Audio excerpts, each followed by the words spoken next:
почитувани новинари, почитувани граѓани.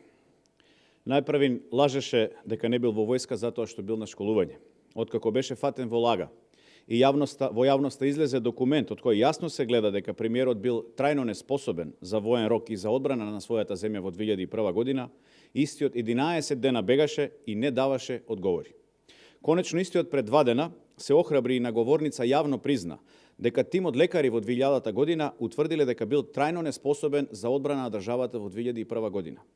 Од причини што трајната неспособност законски е дефинирана според следното, цитирам: доколку наодите и функциите на органските системи, на органите и сетилата за подолго време не задоволуваат, а се оценети со оценка 1, како и во случаите кога е предложена оцена ограничен за воена служба по повеќе основи истовремено, и тоа поради намалени функции на сетилата за вид и слух и душевна запоставеност на граница на нормалното.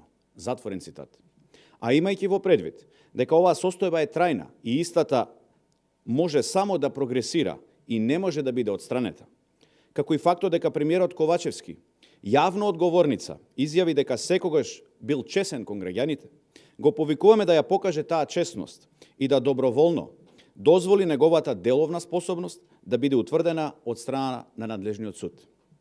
Трајно неспособен премиеру Ковачевски, имате можност на народот да му ја покажете вашата честност и да јавниот интерес го ставите над личните слабости.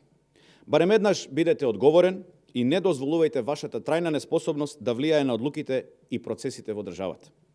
Трајно неспособен и лажлив премиеру, бидејќи потврдивте дека од лекари имате утврдена трајна неспособност, охрабрете се и лично побарајте утврдување на вашата деловна способност и запознајте јавноста со резултатот од истата. Ние како партија ќе ви оставиме краток, но разумен временски рок да истото го направите и за истото да ја запознаете македонската јавност. Ви благодарам на вниманието, повелете доколку имате прашања.